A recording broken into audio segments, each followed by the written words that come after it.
Assalamualaikum warahmatullahi wabarakatuh. Selamat datang kembali di channel Radio Story. Masih bersama dengan saya, Mas Alan. Untuk kisah kali ini masih melanjutkan dari kisah yang sebelumnya, yaitu kisah yang berjudul Tumbal 7 Gadis Perawan. Tanpa basa-basi lagi, mari kita dengarkan.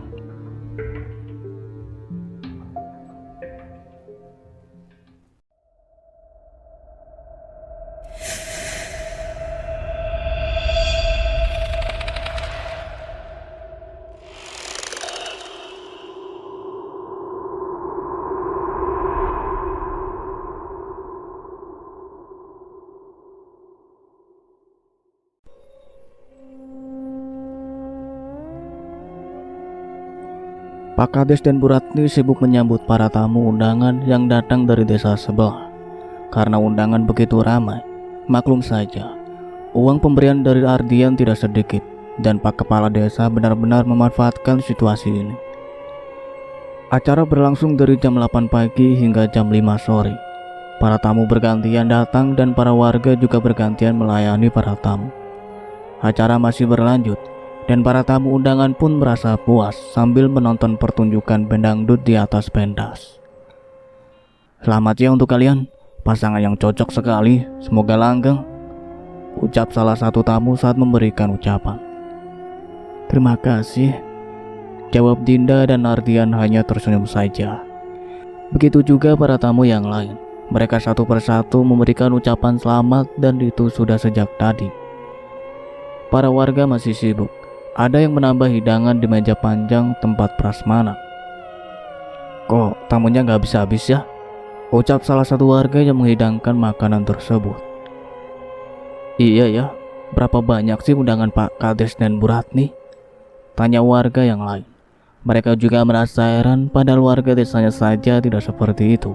Bahkan yang lebih heran lagi, makanan di meja selalu cepat habis. Hari pun mulai sore. Namun para tamu masih begitu ramai, meskipun sudah ramai juga yang pulang. Hingga warga desa pun merasa capek melayani tamu yang datang. Mereka mengobrol tentang tamu yang datang dan banyak yang tidak mereka kenal. "Ada yang aneh," ucap wanita parubaya yang menjadi tukang masak di acara tersebut. "Apa yang aneh?" tanya temannya. "Tamu undangan banyak yang datang dan makanan di atas meja cepat habis. Namun di sini kok kayak gak habis-habis ya," jawab wanita itu. "Iya ya, keduanya sebenarnya sudah menyadari keanehan tersebut sejak tadi. Namun mereka tidak bicara. Sekarang mereka baru angkat bicara, tapi hanya di antara mereka saja. Dan kejadian ini baru pertama kalinya di desa mereka." Jam 5 sore, acara benar-benar selesai. Para warga pun sudah kembali ke rumah masing-masing. "Pak, Bu, aku ingin bawa Dinda ke rumahku malam ini. Apa Bapak dan Ibu keberatan?" tanya Ardian. "Dinda sudah menjadi istrimu. Lagi pula jarak antara rumahmu dan rumah ini tidak terlalu jauh," jawab Pak Kades dengan bijak. Saat ini mereka sedang berkumpul di ruang tamu. Dinda hanya menjadi pendengar dan tidak berkomentar apapun. Lagi pula, rencananya akan kembali ke kota bersama suaminya. Dinda ingin melanjutkan kuliahnya dan Ardian akan mencari pekerjaan. Akhirnya setelah berpamitan, Ardian pun membawa istrinya untuk tinggal di rumahnya. Dinda membawa pakaian seadanya, karena dekat, nanti juga bisa diambil lagi jika perlu. Ardian dan Dinda mencium tangan kedua orang tuanya. Pak Kades dan istrinya hanya mengantar mereka hingga pintu depan. Setelah mereka pergi, Pak Kades dan istrinya pun masuk. "Perasaanku tidak enak, Pak," ucap Bu Ranti. "Apa Ibu sakit?" tanya Pak Kades. Bu Ratni menggeleng. "Entahlah, rasanya nyeri di ulu hati ini," jawab Bu Ratni. "Apa akan terjadi sesuatu, Pak?" tanya Bu Ratni. "Tidak mungkin lah, Bu.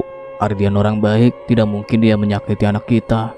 Kamu tidak lihat perlakuannya pada Dinda." "Iya Pak, mungkin hanya perasaanku saja yang terlalu khawatir dengan anak kita." Mereka pun berbincang di ruang tamu hingga jam 9 malam. Barulah mereka masuk. Sementara di rumah Ardian, Dinda sedang duduk di pinggir tempat tidur dan di sampingnya ada sang suami yang sedang berbaring. "Mengapa?" Tanya Ardian. Ah, tidak ada apa-apa, aku hanya merasa tidak enak. Mungkin hanya perasaanku saja, jawab Dinda. Sudahlah, gak usah terlalu dipikirkan, ucap Ardian. Dinda mengangguk, kemudian dia bangkit untuk ke WC. Padahal WC di rumah ini berada di belakang rumah. Bulan bersinar dengan terang, namun ada yang aneh dengan bulan tersebut. Warnanya sedikit kemerah-merahan. Bang, panggil Dinda. Ardian bergegas mendekati Dinda. Ada apa? Tanya Ardian sambil memegang tangan Dinda. Bulannya kok aneh ya, agak kemerahan, lihatlah, dan bulu kuduku merinding, jawab Dinda. Ya sudah, kamu mau pipis kan? Aku tunggu di luar WC, kata Ardian. Dinda pun masuk. Baru beberapa detik ia masuk, tiba-tiba ia menjerit. Spontan ia keluar dari dalam WC tersebut. Ada apa? Tanya Ardian. Sepertinya ada yang meraba tanganku, jawab Dinda. Dinda benar-benar merinding dibuatnya. Ah! Sekali lagi Dinda menjerit. Dia langsung memeluk Ardian. Bang, ada yang merabaku. Aku takut, ucapnya. Kamu sudah selesai pipisnya? Tanya Ardian. Dinda mengangguk. Kita masuk, mungkin udara malam ini kurang bagus, ucap Ardian. Dinda sampai gemetar ketakutan. Jelas-jelas ia merasakan ada tangan menyentuhnya dan terasa dingin seperti es. Dinda pun berbaring di tempat tidur. Perasaannya masih belum tenang karena ketakutan. Tengah malam para warga dihebohkan dengan kebakaran rumah Ardian. Anehnya mereka tidak bisa mendekati rumah tersebut. Seperti ada yang menghalangi mereka. Mereka hendak memadamkan kobaran api tersebut namun tidak bisa. Pak Kades dan Bu Ratni menjerit histeris saat mendapati rumah yang Ardian tempati dilalap si jago merah. Cepat, padamkan api itu. Anak dan menantuku ada di dalam, jerit Pak Kades. Bu Ratni sudah pingsan saat ini karena tidak kuat melihat kobaran api yang semakin membesar. Maaf Pak, kami tidak bisa masuk, seolah ada yang menghalangi kami, ucap salah satu warga. Bagaimana mungkin? Tanya Pak Kades. Benar Pak, jika Bapak tidak percaya, coba saja, jawab salah satu warga yang lain. Pak Kades mencoba untuk mendekati rumah tersebut dan benar saja, ia seperti menabrak pembatas. Pak Kades tidak putus asa dan ia mencoba lagi, namun hasilnya tetap sama. Sementara Bu Ratni sudah dibawa kembali ke rumahnya oleh warga dan dijaga oleh ibu-ibu warga di sini. Para warga juga heran mengapa rumah yang ditempati Ardian tiba-tiba terbakar. Setelah beberapa jam, kobaran api pun mulai padam dan mereka pun bisa mendekati rumah tersebut.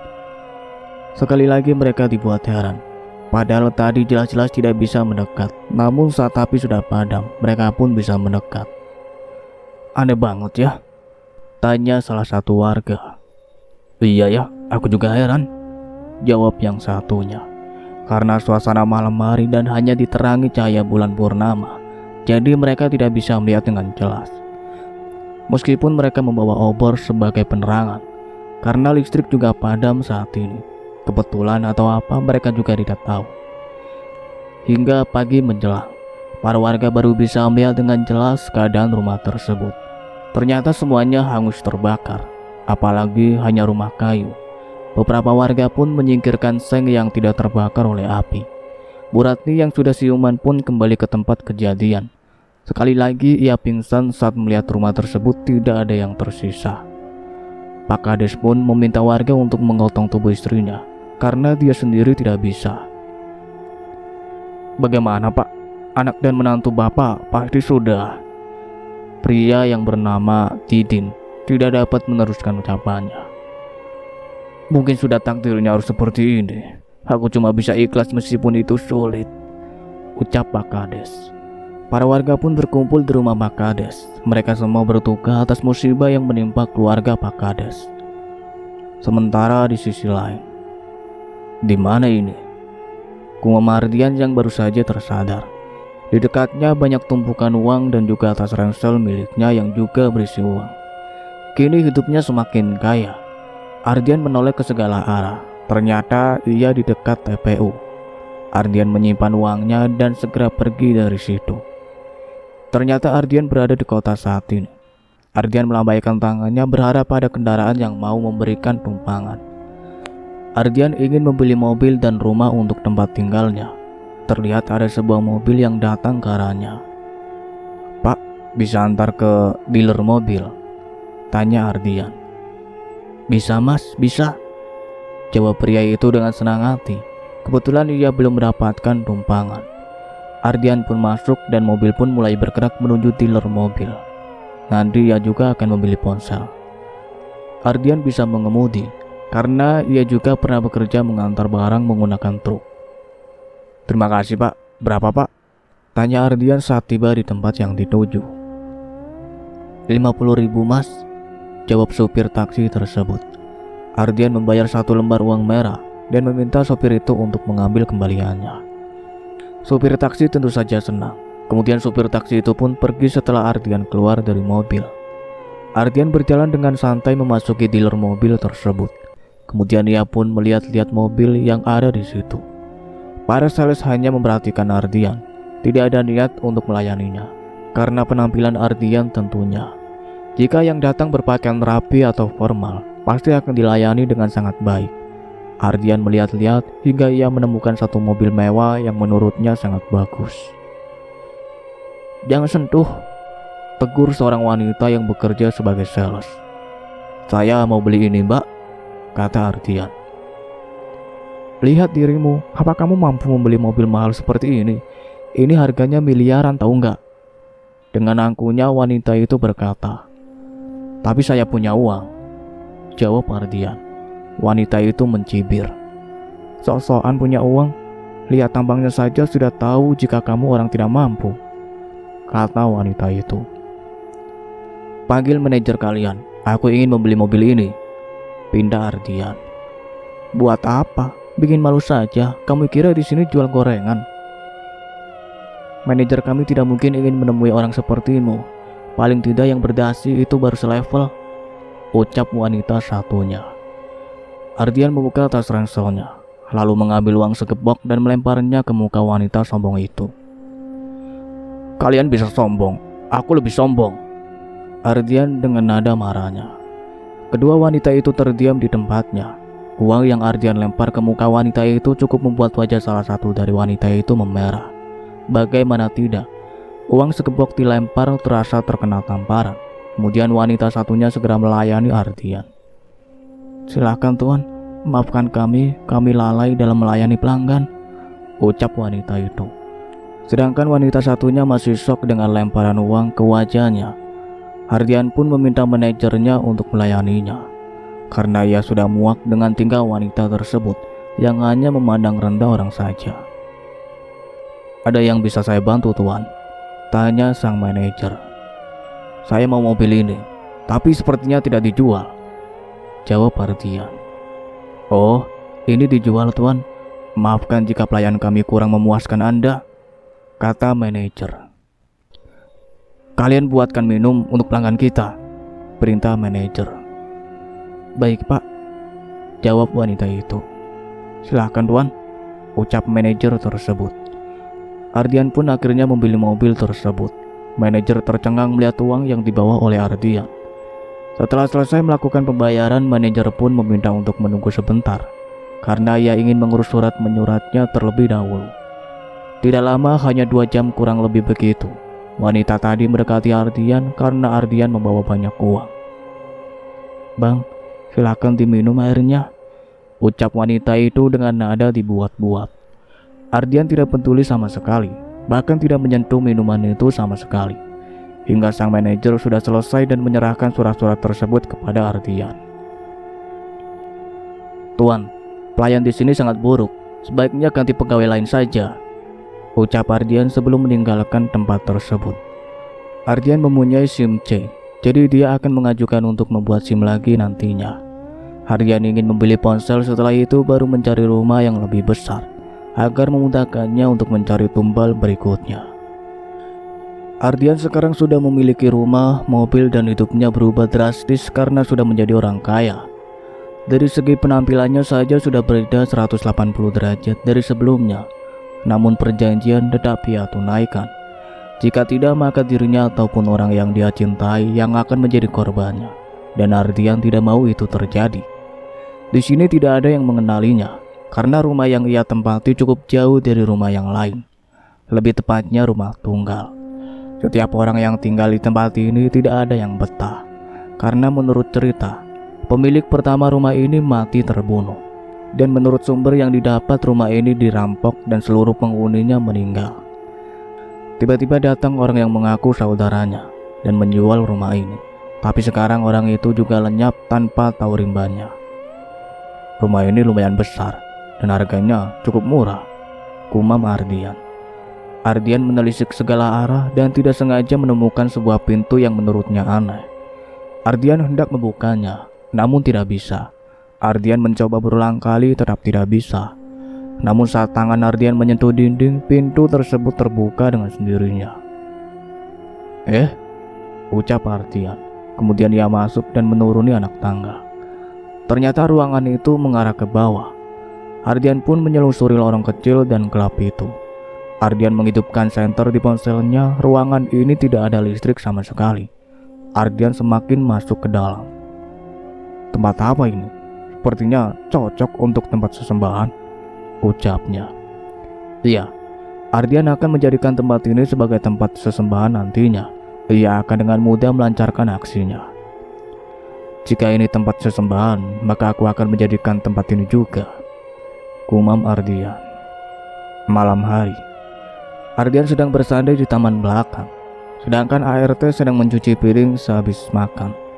Oh iya, Ardian menyewa jasa ART 2 orang untuk mengurus rumah ini. Saat sedang mencuci piring, tiba-tiba televisi di ruang tamu menyala sendiri. Kedua pelayan itu saling pandang. Kemudian keduanya menghentikan kegiatannya dan mematikan keran air. Keduanya berjalan ke ruang tamu. Dan benar saja, televisi sedang menyala padahal tidak ada siapa-siapa. Ini tuan kebiasaan, televisi menyala tidak ditonton, ucap Rira, salah satu pelayan di rumah ini. Ardian mengambil pelayan dari biro jasa tenaga kerja. Jadi dia orang yang terpilih itulah yang bekerja di sini. Tanpa rasa curiga, Rira pun mematikan televisi tersebut. Kemudian keduanya pun kembali ke dapur. Loh, kok keran masih mengalir airnya? Perasaan tadi sudah ditutup, ucap Adinda. Iya ya, seingatku juga begitu. Apa mungkin? Rira tidak melanjutkan kalimatnya. Ada apa? Tanya Ardian yang tiba-tiba muncul. Tuan bikin kaget saja, jawab keduanya serentak. Ada apa? Wajah kalian pucat begitu, tanya Ardian. Tidak ada apa-apa tuan, jawab Rira. Kemudian keduanya melanjutkan pekerjaannya agar cepat selesai. Ardian pun berlalu masuk ke dalam kamarnya. Rumah ini dijual murah karena memang angker. Sebab itulah tidak ada yang betah tinggal di sini. Namun Ardian malah menjadi tempat ini cocok untuknya. Adinda dan Rira pun masuk ke dalam kamarnya. Karena pekerjaannya sudah selesai, keduanya masih berpikir positif. Meskipun sudah ada menunjukkan tanda-tanda aneh, karena mereka harus bekerja untuk menghidupi keluarganya. Keduanya janda dan punya anak di kampung yang harus dibiayai hidupnya. Gaji mereka sudah dibayar di muka oleh Ardian karena mereka sangat membutuhkan uang. Jadi Ardian pun membayar gaji mereka terlebih dahulu. Dah, kamu gak sholat? Dari tadi aku lihat kamu tidak sholat waktu maghrib, tanya Rira. Aku lagi dapet nih, siang tadi bocor deh kayaknya, jawab Adinda. Aku ada nih, pakai dulu nanti kita beli lagi. Keduanya tidur satu kamar karena mereka tidak ingin pisah. Rira pun mulai sholat, setelah selesai barulah mereka istirahat. Malam berlalu begitu panas. Hingga pagi pun menjelang. Saat keduanya berjalan ke dapur, mereka melihat Ardian sedang berdiri di depan kulkas. Tuan, panggil Rira. Namun Ardian tidak menoleh sedikit pun. Tidak berapa lama terdengar suara dari atas memanggil mereka. Keduanya menoleh ke arah suara. Dan saat mereka berbalik, Ardian berdiri di depan kulkas sudah tidak ada. Tuan, bukankah tadi Tuan ada di dapur? Tanya Rira. Bi, aku baru keluar dari kamar, dan belum turun sejak tadi apalagi ke dapur, jawab Ardian. Keduanya saling sikut karena mereka jelas-jelas melihat tuan mereka di depan kulkas. Dari semalam kalian terlihat aneh. Ada apa sih? Tanya Ardian. Tidak ada apa-apa tuan, kami mau lanjut masak, jawab Adinda. Keduanya pun bergegas kembali ke dapur untuk memasak. Mereka sudah merasakan ada kejanggalan di rumah ini. Hingga saat sarapan pun Ardian meminta mereka untuk makan bersama. Mereka awalnya menolak, namun Ardian memaksa. Bagaimana dengan uang kemarin? Apa sudah dikirim? Tanya Ardian di sela-sela makannya. Sudah tuan, terima kasih banyak tuan, ucap keduanya serentak. Bekerjalah dengan baik. Ada saatnya kalian libur dan pulang ke kampung untuk menemui keluarga kalian, ucap Ardian. Adinda dan Rira pun mengangguk senang. Mereka digaji lumayan besar oleh Ardian. Mereka tidak tahu uang itu datangnya dari mana. Yang penting mereka bekerja dan menganggap uang itu halal. Dan mereka juga tidak tahu tuannya kerja apa. Mereka di sini baru 2 hari, jadi terlalu ikut campur bila harus bertanya yang bukan-bukan. Setelah selesai sarapan, Ardian pun keluar. Adinda dan Rira lanjut kerja membersihkan dan membereskan rumah. Hanya kamar tuan yang tidak boleh dimasuki oleh mereka. Jika ada pakaian kotor pun, Ardian akan menyimpannya di luar pintu kamar. Apa kamu merasa aneh? Tanya Adinda. Maksud kamu tentang yang tadi? Tanya Rira balik. Iya, padahal jelas-jelas kita melihat tuan di dapur. Tapi kok tiba-tiba di atas? Apa jangan-jangan... jangan berpikiran yang macam-macam. Sebaiknya kita lanjut kerja. Sementara Ardian sedang mengendarai mobilnya, ia ingin buka usaha untuk menutupi semuanya. Jika dia tidak punya pekerjaan, maka ia akan dicurigai. Begitu pikirnya. Jadi ia ingin mencari tempat yang cocok untuk buka usaha. Tapi usaha apa ya? Pikirnya. Lalu timbul idenya untuk buka usaha pakaian. Jadi ia ingin mencari rumah atau gedung yang nantinya akan dijadikan toko. Hampir 1 jam ia keliling dan akhirnya menemukan gedung berlantai 3. Dan gedung tersebut untuk disewakan. Ardian pun menghampiri gedung tersebut dan membaca serta menyimpan nomor teleponnya yang tertera di situ. Nanti dia akan menghubungi pemiliknya. Ardian pun kembali melanjutkan perjalanan menyelusuri jalan kota. Tidak terasa waktu makan siang pun tiba. Ardian menelepon Rira jika dia tidak kembali siang ini. Rira pun mengiyakan saja. Waktu terus berlalu. Kini Ardian sudah resmi mendirikan usahanya dan mempekerjakan belasan orang pegawai laki-laki dan perempuan.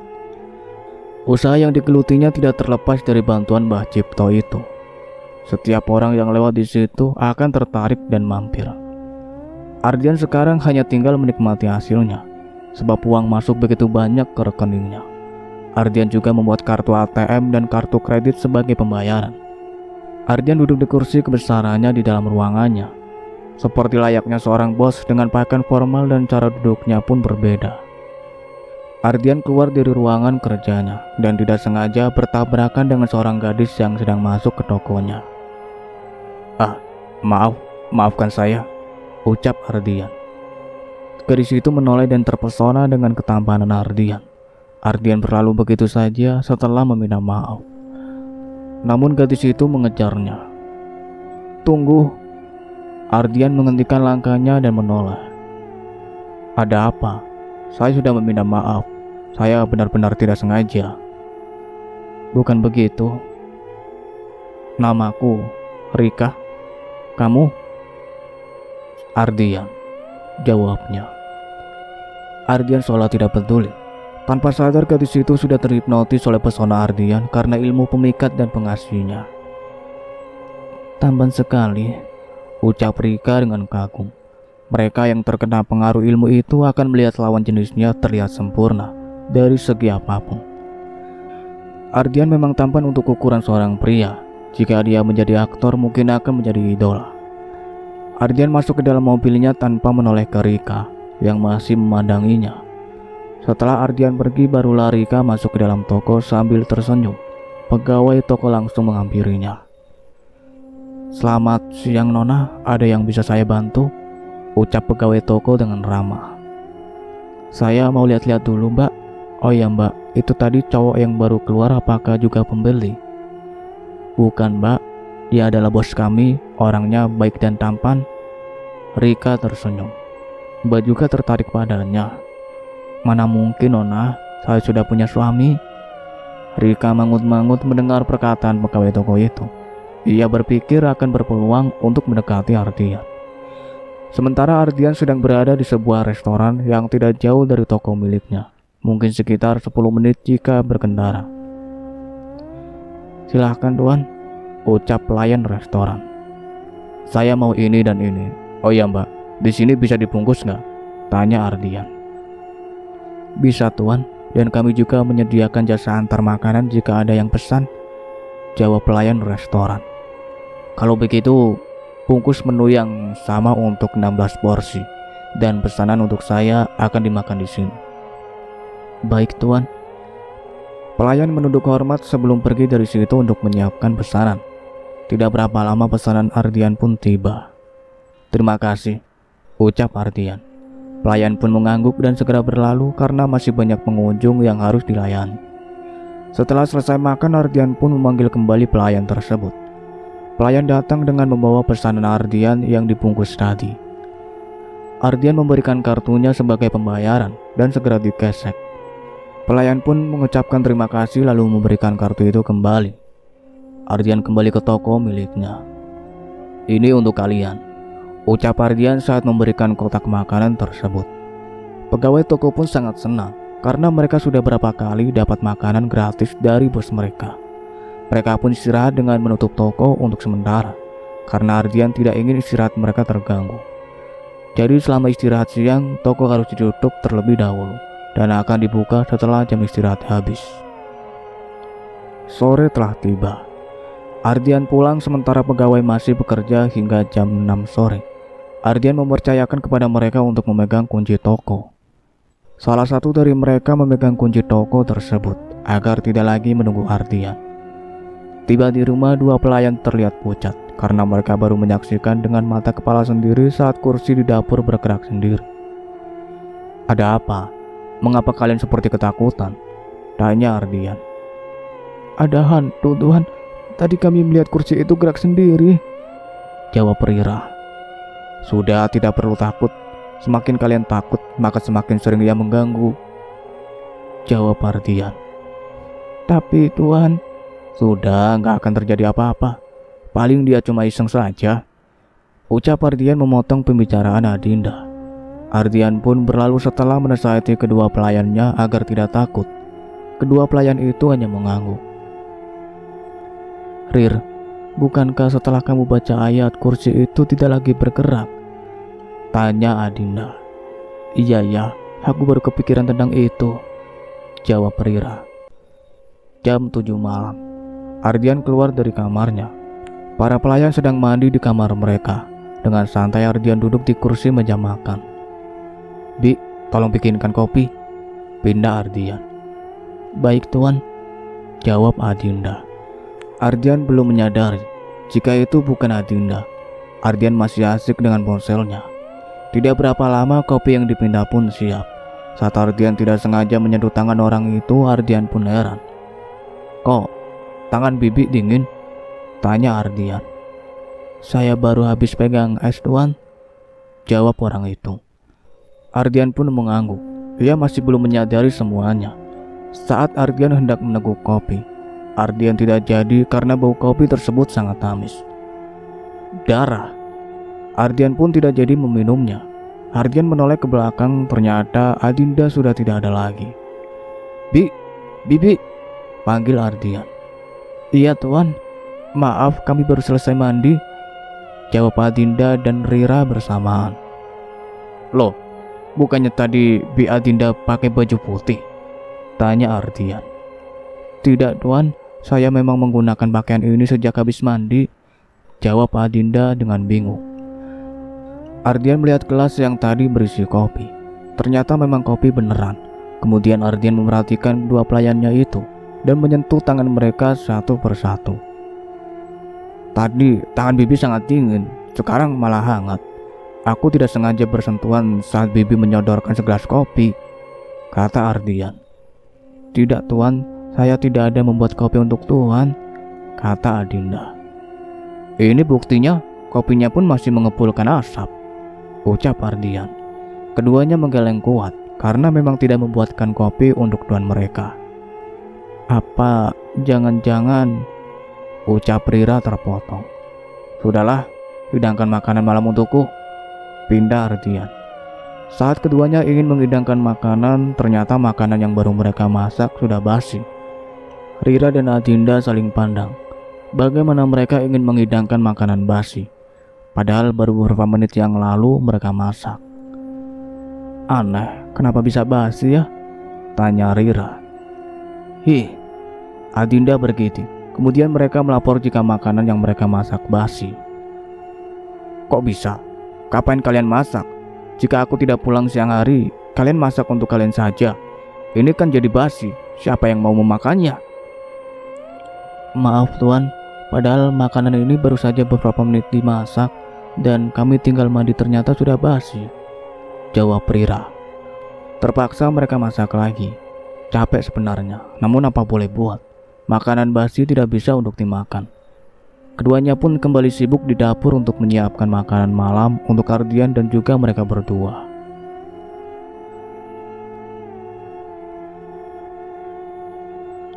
Cukup sekian ceritanya sampai di sini, nantikan kelanjutan ceritanya. Saya akhiri, wassalamualaikum warahmatullahi wabarakatuh.